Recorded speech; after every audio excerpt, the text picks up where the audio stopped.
the last question, I know we used the R correlation, you know, the R formula for that one. Here's some private correlation, which is represented by R. And as long as we plugged in the numbers, we already get 5 points for picking that one. As long as we plug in the numbers, it's If fine. you use the correct formula, then you get half the problem. There you go. Okay, and,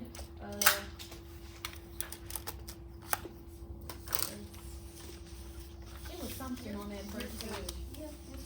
And if I'm not, I took too my late formal now. page off, do it matter? You'll have them graded and given, you know. By next week. Okay, will there be extra credit for this class? Or do you wait until you see if like majority of the class needs The it extra or? credit is the homework, isn't it? The extra credit is embedded in the drop option, which can be used if your homework grade overall is higher than the lower test grade. So keep up with the homeworks, keep a good homework grade, you can drop a low test. But what if you make 2 little tests? Then Well, the average will then come you down just some. drop one and you just have one. That's how an average works. Thank you.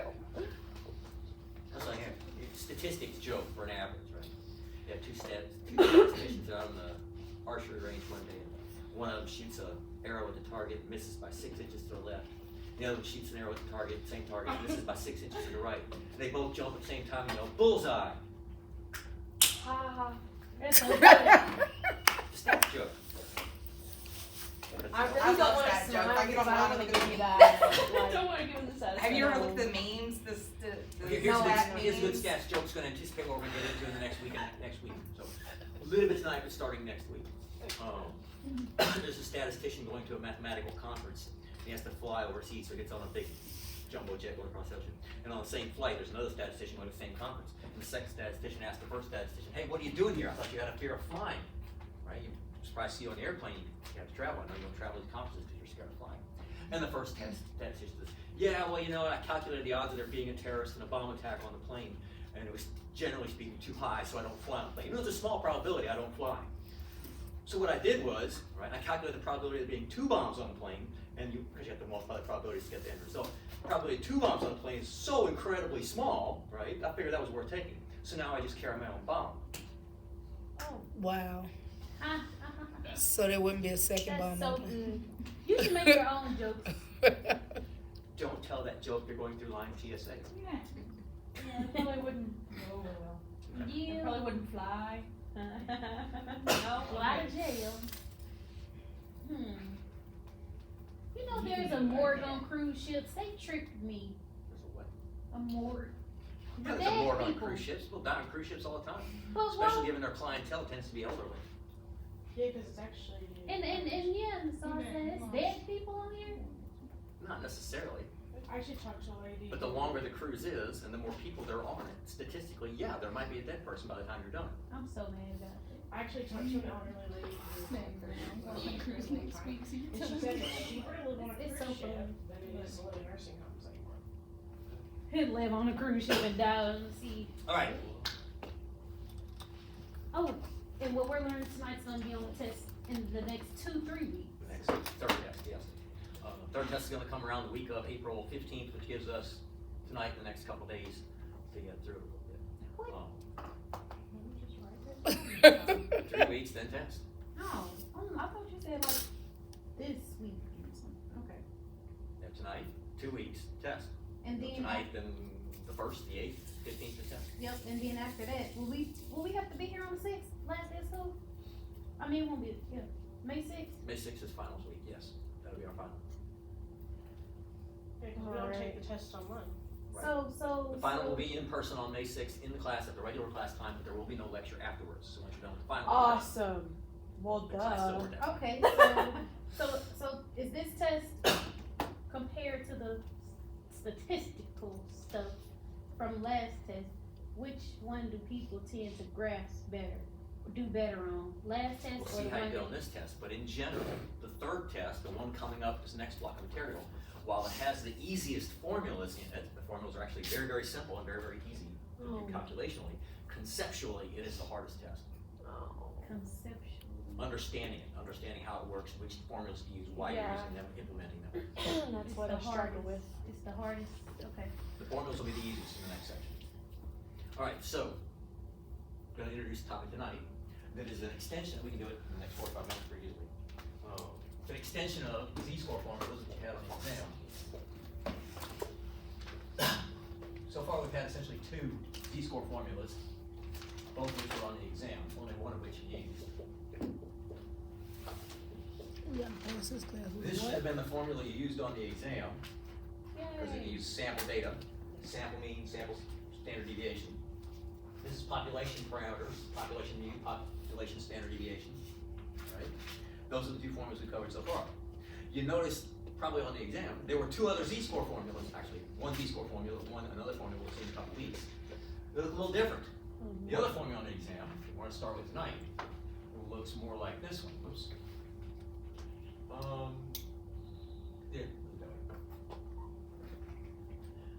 Yeah, let's write it this way first. And then the other way to write it is that was on the test. Okay. This is another variation of a z-score formula. It will work conceptually exactly like the first z-score formulas in that it represents the distribution for any given value above and below the mean on the z distribution. You can calculate the percentages above and below that point, right? So you've got something like 1 standard deviation, 2 standard deviations above, 1 standard deviation, 2 standard deviations below, 0 in the middle for the z-scores, right? All these z-scores work on the same basic z distribution, right? Total area of the curve is 1, means it's 0, right? Is this Infinite- for population instead of sample, or what's this? These are well, this is a sample, this is a population. Okay, that's fine. The difference between what we're going to go into tonight, this versus this, simple difference, sometimes a little bit hard to consider, but it's a simple difference in terms of difference. What we've done so far is looking at a single score compared to the larger group. We found a single location, say somewhere up here, right? If this is IQ scores, right? And the standard deviation of the population is 15, right? So -2 would be 30 points on IQ below the mean, so forth.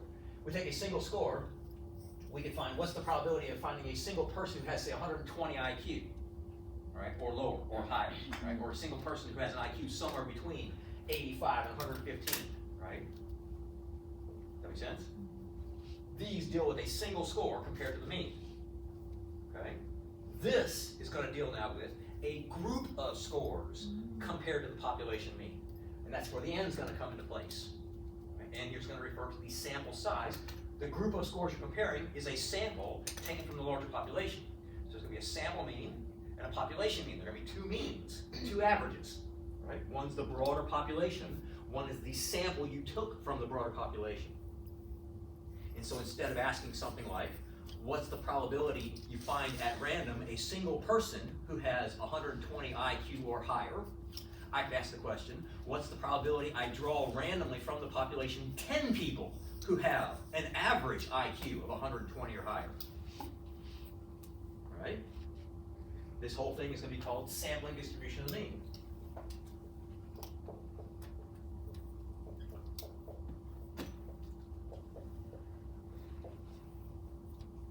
In order for this to work, you must know a couple things beforehand. Right? Things you must know, you must be given. You must be given the population mean, which is mu. You must be given a population standard deviation, which in this case is going to be sigma. If you know the population mean, and if you know the standard deviation of the population, you can take a sample set of scores for which you can calculate a sample standard deviation and a sample mean, right? And you can compare the sample against what you know from the larger population. That make sense?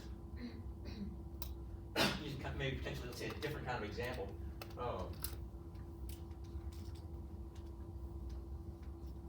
I'll try to introduce this in terms of concepts we're going to come across in the future.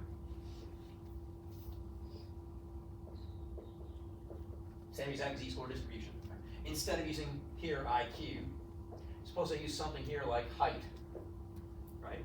And suppose I say the average height in the population in the United States, I don't know what this is, but I'm going to throw out a number as if it's accurate. Let's say the average height of the population in the United States is 68 inches tall, right? So that's 68 inches, right? with a standard deviation of 8 inches, right? So if I say the population mean, 68, standard deviation is 8, go ahead and put the inch mark on it, okay? Now the question is, what is the probability that I randomly sample, let's say a group of 5 people who are all 6 feet tall, right? We already know, using this calculation up here, I can say what's the probability I draw a single person who is 6 feet tall or taller, right? Now what I'm asking is what's the probability I draw 5 people who are 6 feet tall in the average for that small group of 5. That means one person might be 6'5", one person might be 5'5", one person might be 6'1", one person might be 5'11", but the group of 5 averages to 6 feet. Make sense? You calculate a probability associated with that. In order for this to work, let's kind of build this up. Suppose I actually got here. I brought my visual aid. Suppose I have a little bag in my pocket. I got 5 little discs here. The discs are all numbered, 1, 2, 3, 4, and 5. Okay? I take these discs.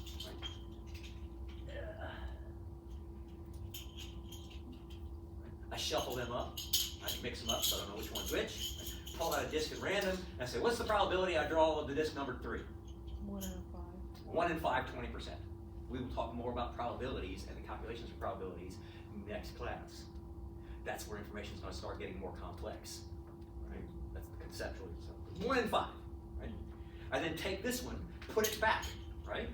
And we'll talk about that term. It's going to be called width replacement. I reshuffle them up. Right? How many different combinations can I draw if I draw twice? I draw one disc, I look at it, score the number, put it back, shuffle again, draw another disc, right, another chip. 25? They're 25, right? Does that make sense? No. I'm going to write all of them out for you. Right? If the first disc is a 1, the second disc could be a 1, or a 2, or a 3, or a 4, or a 5, right? So If 5 on the first disc I draw a 2, Mhm. the second one could be a 1, the second one would be a 2, the second one would be a 3, the second one could be a 4, the second one could be a 5, right? Mhm. And so on to complete out the entire pattern. So it's safe to do 5 times 5. Yep. We'll get to those calculations in a week.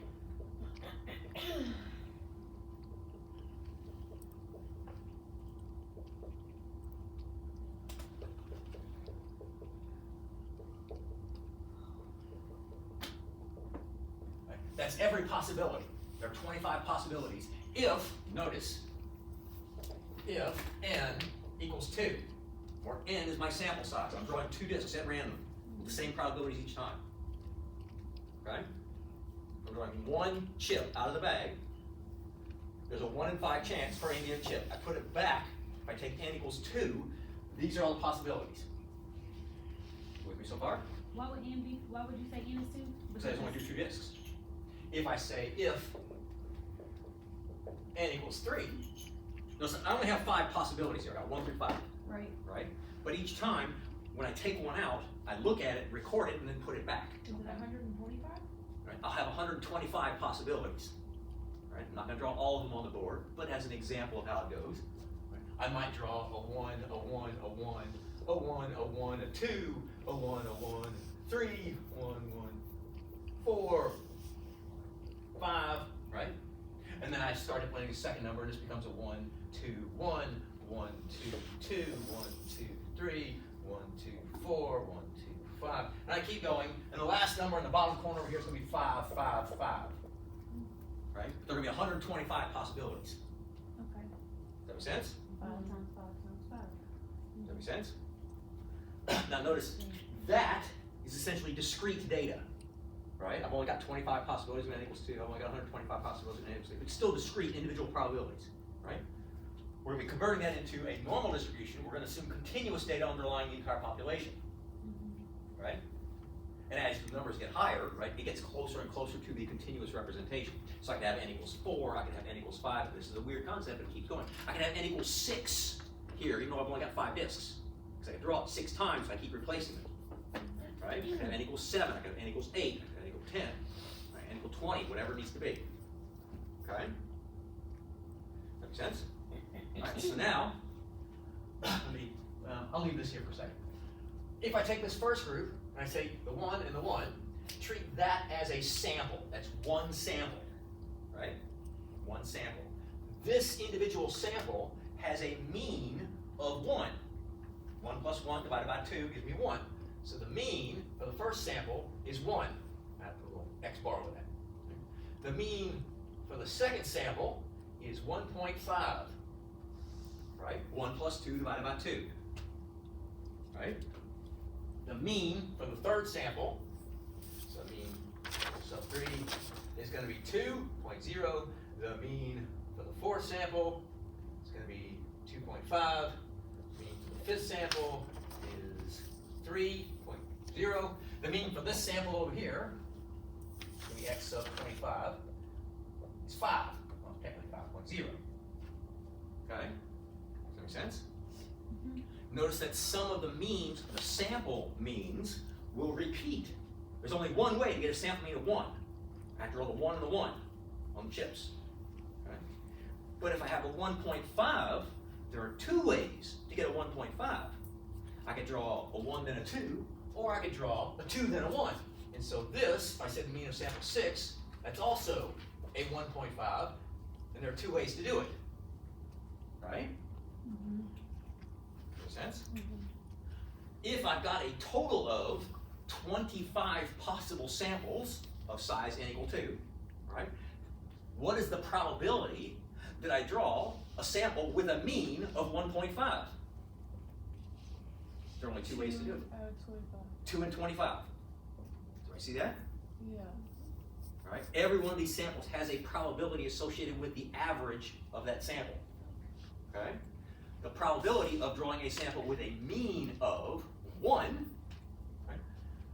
Let me draw it this way. Here are all the possible means with the size of, well, any size 0. Let's put the 3 in the middle, 5 up there. If I'm dealing with n of size 2, these have to fall in 1.5 increments.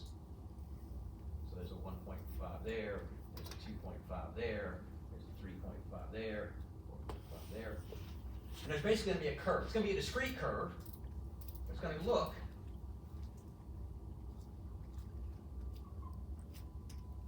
like this. 4, 5, like that. It's going to be symmetrical, right? If I have a mean of 3, how many ways can I get a mean of 3 from that data? I mean, how many ways can I have a sample with an average of 3? 2, a what? 5. Why? How do you know that? Because 1 plus 5 divided by 2 is 3. 2 plus 4 divided by 2 is 3. Yeah. 3 plus 3 divided by 2 is 3. Right? Anything that adds to 6 divided by 2 is equal to 3. That's why it makes the, Yeah, that's why it makes a little bar pattern like that. yeah, That's okay. good. Okay, that's a little click of recognition. Yeah, okay. Essentially, I'll put some numbers. If I'm counting frequency over here, right, there are 5 ways to get the number 3. Right? There's only one way to get a 1 or a 5. Okay, yeah. There are 2 ways. Oops, that one. To get either 4.5 or 1.5. Right? Here's the short version of this. For known data, you can calculate how many individual possibilities are there. Right? With n equals 2, there are 25. With n equals 3, there are 125. How many possibilities are there for n equals 4? If I'm doing the same thing over and over again. 625. Right? Didn't quite get that. We'll get that in the coming week. We'll figure out how to calculate those numbers in a bit tonight. There's 625 possibilities. Right? You know every possibility, and this is important for the sample distribution mean. You know the probability of every possible outcome. Right? So not only do I know what all the individual outcomes are in terms of the averages for the sample, for in this case, the 3 or the 2.5, 4.5 or the 4 or whatever. I also know what's the probability of those outcomes. Right? as the sample size gets larger, if it goes n equals 2, n equals 3, n equals 4, n equals 5, while I may have more possible, like for example, if I go down here, if I go for this one, this will be the, let's say the 6th sample for this one. The average of 1, 2, 1 is going to be 1.33, right? So instead of being multiples of 0.5 like here, these will have multiples of thirds, right? So I'll have more numbers. If I keep adding more and more numbers, guess what this thing approximates? Bell curve. Normal distribution, right? If I know every possible outcome, and if I know the probability of every one of those outcomes, as the sample size goes up, the sampling distribution approximates the normal distribution, right? We get more and more accurate with the normal distribution. And the probabilities of any given outcome can be essentially calculated using z-scores, right? This is the sampling distribution of the mean. Now, this is where it gets a little tricky conceptually, but not too bad, right? If I say my total possible sources here, disks, only come 1, 2, 3, 4, 5. Those are only possibilities. Right? What's the average of those numbers? Straight up, what's the population average? 3. Everybody see that? Here, mu equals 3. If I take 1 plus 2 plus 3 plus 4 plus 5, divide by 5, I get 3. Okay? Make sense? Mm-hmm. If n equals 2, I draw 2 disks at a time, replacing them each time, looking at them, right? What is the average of all 25 outcomes here? What's the average of all the means? What's the average of all the sample means here? 3 again, right? In other words, the average of all my sample averages, if I take the 1 plus the 1.5 plus the 2 plus 2.5 plus the 3 plus the 1.5 plus the 2 plus 2.5 plus the 3 plus the 3.5, all the way down to the 5, and add them all up, and divide by 25, because there are 25 possible combinations of samples there, right? The sample mean, or the sample mean of the distribution, is also going to be 3. In other words, the mean for my sampling distribution of the mean is equal to the mean for the population. Right? Is that how you know it's normal? Or No. normally distributed? No. No. It's not how you know it's normally distributed. Or is it part of it? It's basically a side effect of it being normally Okay. distributed. That doesn't give you any direct information about being normal distribution stuff. But this is one of the characteristics of the, when I use a little subscript of x bar here, that's referring to the population mean for the sampling distribution. This is a sampling distribution, right? In this case, this is all individually discrete data. Either n equals 2 or n equals 3 or n equals 4, n equals 5, right? Once you get up to about n equals 20, so we'll say n equals 30, right? It's so close in the curve, the way it breaks down, as to be normally distributed. Right? So once you get past about 20 scores in the sample, it's effectively normally distributed.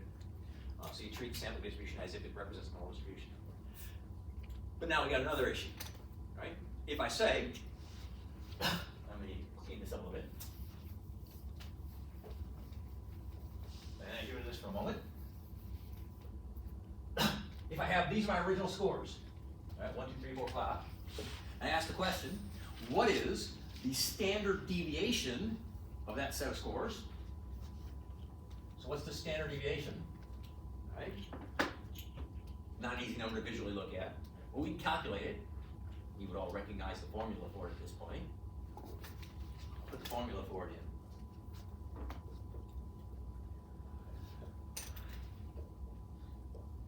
Well, what goes here? Denominator. And just add. Just m. Very good. Right? Because this is a population. Right? If these are all the possible scores, that's the entire set of scores, that's population. If I need an x squared, this is 1, this is 4, this is 9, this is 16, that's 25. Right? So the summation of x is 15. Summation of x squared is 56. Right? Which means I've got 56 minus 15 squared over 5 square root.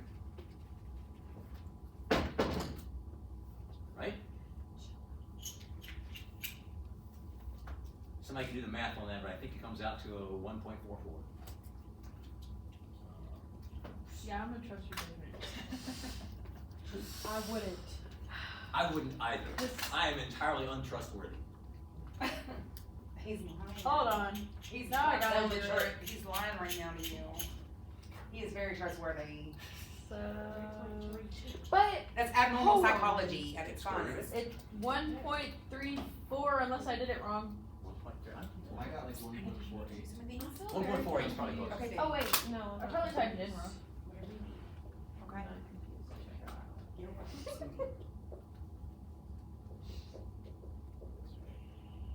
I'm coming. Yeah, for real. Shoot. What's square root of 2.6? Come off. Like 1.61. What's that? How did you get 43? So was I close? Yeah, I never remember what I said. 45. Mm-hmm. I don't know how I got 43. Just like I did on that test, remember? Yeah. So square root of 2.2 is 1.48. Much closer.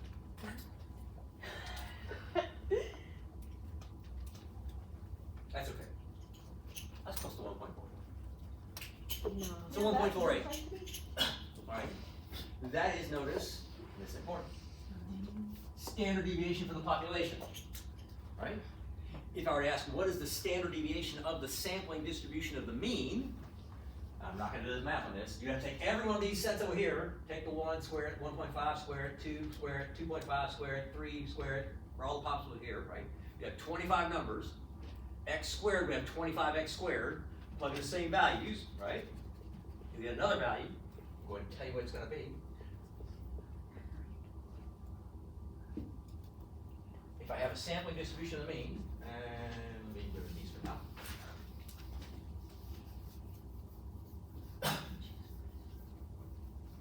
Sampling distribution, this is the standard deviation, right? Population. Subscript is, for the sampling distribution, we already said it can have a mean, right? So the mean of the sampling distribution is equal to the population mean. The mean of the sampling, the standard deviation of the sampling distribution is equal to standard deviation. no. Oh.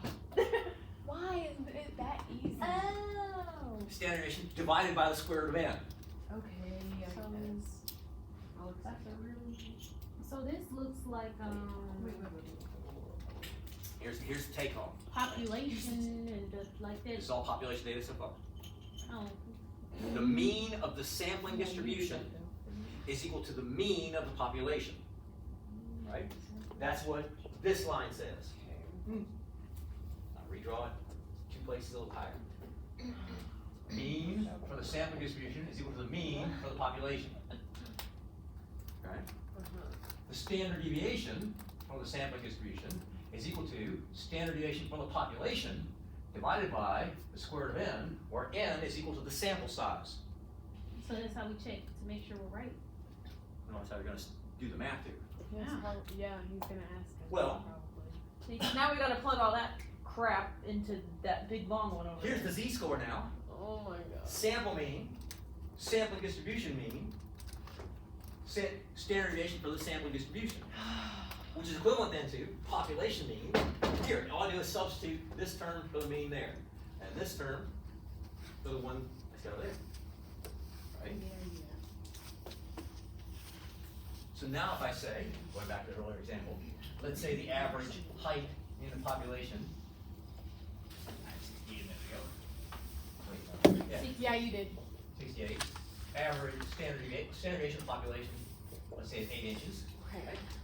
What is the probability that I randomly select 10 people who have, as a group, as a sample, an average height of, what did I say, 6'8", 6'8"? 6, 8. Let's say 6 feet, right? 6 feet is going to be 72 inches, Okay. right? Or taller. So I say, what is probability of 10 people? Notice that's n equals 10 with 6 feet or more. taller. 72 inches or 6 feet. Notice 6 feet is equivalent to 72 inches, Okay. right? With an average? Yeah, of 72? if the sample has an average of 72, that doesn't mean every single person is exactly 6 feet tall. That means one person might be 5'8", one person might be 6'6", one person might be 6'8", one What's a person might be 10 eel? 5'12". You never seen a PPL, an abbreviation for people? It just looks like E. Thank you, I'm sorry. Like There we go. It's a PPL, not a BBL. It looked like eel. E-E-L. Okay. Or Thank you. BBL or whatever. I like That's an zoned E. out for a second and I looked up and you're talking about eels and I was confused. That's an E, right? No, It's That's not. summation. Yeah, that's Because- summation, yeah. Yeah. Alright, here's your formula. Shoot. It's hilarious. Here's your formula. One thing here, this is what catches so many people when they first start. Okay. There are two means. There's a mean of the sample, and there's a mean of the population, Oh, okay, yeah. right? The mean of my sample is 72 inches tall. Or I more. drew, or more. Doesn't matter. The or more is, I'm using a single point, so we're representing continuous data, right? Okay. So she is. Here it is, pass this way. Balding. There are two means, and in this case, there's a known standard deviation for the population. You're not going to need to calculate the standard deviation of the sample. Okay, a little small s. Okay, Okay. you're going to be given standard deviation for a population. Awesome. Okay, Cool. so now you got z equals 72 minus the 68 divided by 8 over the square root of 10. Take a breath. Oh, you're doing that right there? Yeah. Okay, I This see. question: what percentage of what Why, percentage? I meant that formula over there. You're doing that formula? The What Z percentage formula? of the overall population, if I draw, what percentage do I get if I have 10 people who have an average height of 72 inches or more? Oh, okay. These two things Yeah. are equal to each other. 6 feet is 72 inches, same number, right? All my data is in inches. Okay. It's got an average height of 6'8", sorry, 5'8", which is 68 inches, right? I've got a standard deviation of 8 inches around that, right? So X bar is 72. That's what I got out of this. Is that 2.24? Square root of 10? 3.16. Oh, right, okay. That seems weird. No, she's right. That's right. So it's 8 divided by 3.16.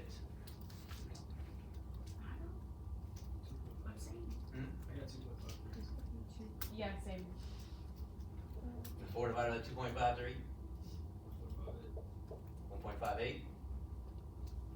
Notice that's a z-score. Wow. So we gotta use this still. Yep, still have to use that same chart. What chart was it, girl?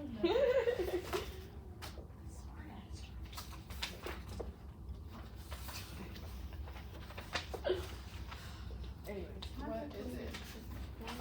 Okay.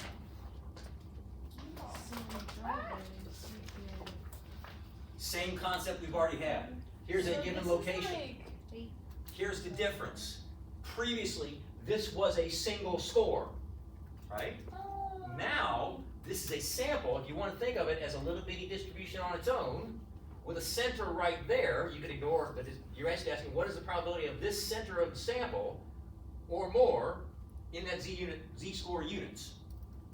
So a z-score of 1.58, Go there and then to the one that's out the other Correct. side. The C column. Yeah. which is what? Oh, I didn't know Point. that far. 443. 4 No. acres. Oh. 0, 4. I was just trying to guess it. 0.0571. trying to guess it.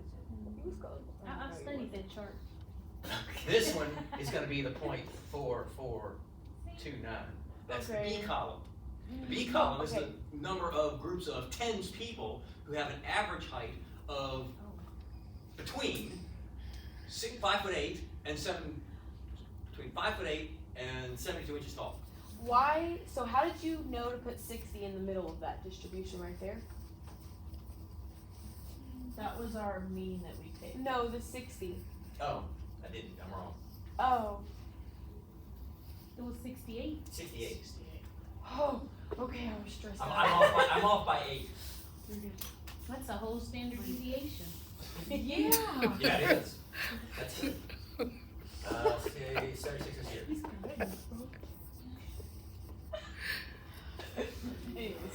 I was off. One standard deviation left. Right? Yeah. Yeah. I gotcha.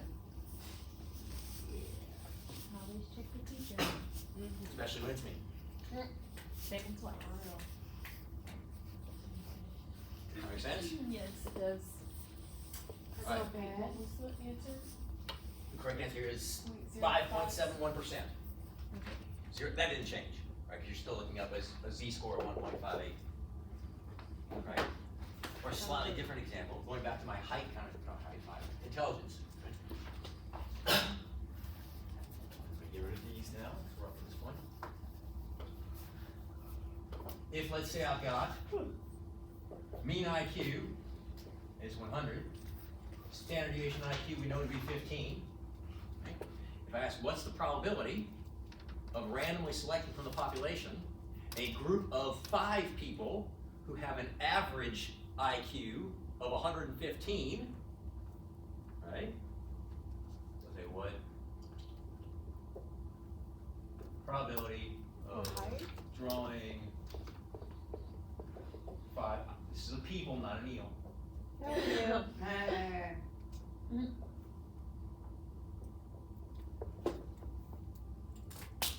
Five people with an IQ of 115 or more. Right? 115 or more, okay. Well, here, simple question. What's the probability of drawing a single person that has an IQ of 115 or more? I'm supposed to know that? Something. Yeah, you should know that almost off the top of your head. Say the question again. If I have one person, One person, IQ 115, 115 right, or more, or more. It would I'm be like, tracking. What would be the what? it would be like Divided by 15 is 1. Oh. It's 1. that's a z-score, not a probability. Oh, wait, hold on. 0.1587. 13, no, wait, no. 15.87. That's what I just said. I'm stressed. 0.1587. Okay, but how was I supposed to Yeah, you were right, know you were that? right. Because it falls with one standard deviation above the mean. But I wouldn't have known that off the top of my head. 0.1587? I wouldn't know that. 15%. What's the probability between the mean and one standard deviation? Or not Six. multiple. No. It was on the homework, we did multiple times in class. 3, 4, 1, 3. 3, 4, Oh, I didn't even know That's that. right. Right? That's the B column. Oh, we that's can the do one I that. said the first time. That's the one you said incorrectly the first time. Yes. That would be between the mean and 150, but that's one person. Jake. That's one person. This is a single person. 0.15. The question is, what's the probability of drawing 5 people with an average of 115 or Hell of a more? lot smaller than that. It'll be a hell of a lot smaller than that. You're Yeah. right. Okay, so we start with. I just don't know how to get there. Hell yeah. He's gonna I'm tell just you. playing. He's gonna tell you, look. Watch. Wait. There's our setup.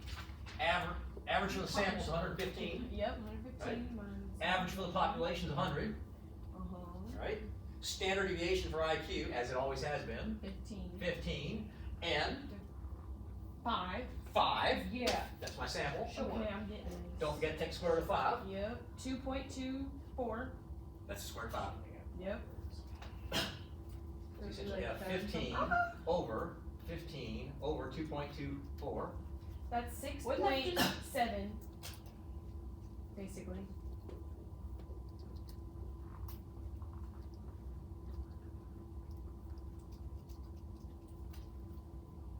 Above 2, less than 3.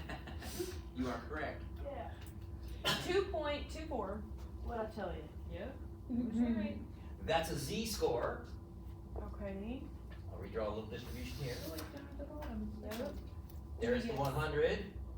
That's 100. The 115. And notice this does not represent a single person. This represents a group of 1.25%. 5 people. Okay. I'm looking for this area. 1.25%. Okay, yep. Let's see. Is 0.125. So whenever, are we gonna have to draw, are you gonna want us to draw these on the test? Like just like that with the little dotted thing? I usually don't do, I only do the dotted thing to represent this is not a single score, this is a Okay, sample set. so but if we And just the little draw. dotted thing doesn't really matter, Okay. because it could be any size n. Okay, cool. But I want you to, I wanna emphasize Yeah. the point, this is a group of data, this is Okay. not a single score. And I wanna emphasize that this smaller group has an average on this point. Okay, that does Right. make sense. So try to emphasize that's an average of it. But that little group is gonna technically be discrete data, so you got a little implanted discrete distribution in a larger normal distribution. Yeah. So what's gonna be the hard part on the test? So if you're Not giving us this. these numbers. This is gonna overlap with stuff coming up, in terms of probability, so we're, make 20 extra by the time. Notice, as you correctly identify, the probability of 5 people having an IQ of 115 on average or more is a little more than 1%. Probability of a single person is 15, almost 16%, right? What do you think the probability of, say, 10 people with an IQ of 115 or more would be? 0.01%. Would be way less. 0.001%. It'd be small. Okay, You guys very can calculate small. it if you want. No, I don't want to. It'll be way smaller than this, right? It'd be the same formula, except instead of having square root of 5, I'd have the square root of 10 there. Right? Okay. Oh, because then the bigger that it gets, the smaller. The higher the sample size becomes here, right? Bring The up lower your that numbers. probability is gonna become. Well, here, this, I'm gonna do something here, basic kind of math interpretation, but it's gonna set stuff up coming in coming weeks. Right? All right. Very, very generic. Got 4 minutes, you gotta hurry. Do it in 4 minutes. If I have a fraction, A equals B divided by C, right? Simple fraction, A equals B over C. Right. If the value of B goes up, what happens to the value of A? So if B goes up, what happens to A? It goes goes up down. to. Down, up, it goes down. B goes If B down. goes up, A goes up, How? right? Oh, wait, yeah. Okay, On the other hand, if I have, if C goes up, A goes down. Yes. A goes down, Okay. right? So Denominator A down. will go down if C goes up. Right. Makes sense. Notice if C goes down, A goes up. A goes up, Yeah. right? Mm-hmm.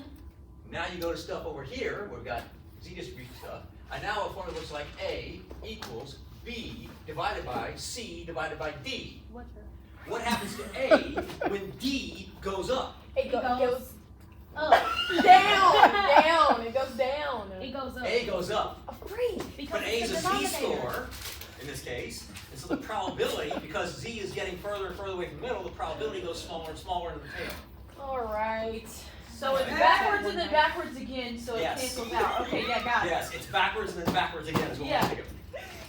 Cool. Right. Got it. But keep in mind though, this value is going to be equivalent to my Z-score, because Z is going to be equal to some, that's my numerator B, here's my denominator, C over D, right? Right, If this value Exactly. gets bigger, in Uh-huh. other words, the separation between the means gets bigger, right. Z goes up. Yes, which means that the If probability N goes goes down. Yes. See, I'm a you're genius. That makes sense? We'll leave on the border of what? We're going to do more of this next week. And then just for the people in the back, you know, or the people in the front, if this doesn't One make last sense. thought I'm going to leave you with, right? Go back to my height example. Z get big, percent Right. get small. Go back to my height example, Height right? example, If I draw the 5 people out, or the 10 people out of the population to have an average height of 16 tall, 72 inches. 72 inches, right? If the probability of that result is really, really small, right? Do you think it's more likely that those people were drawn at random, or that those people have something else in common for why they're tall?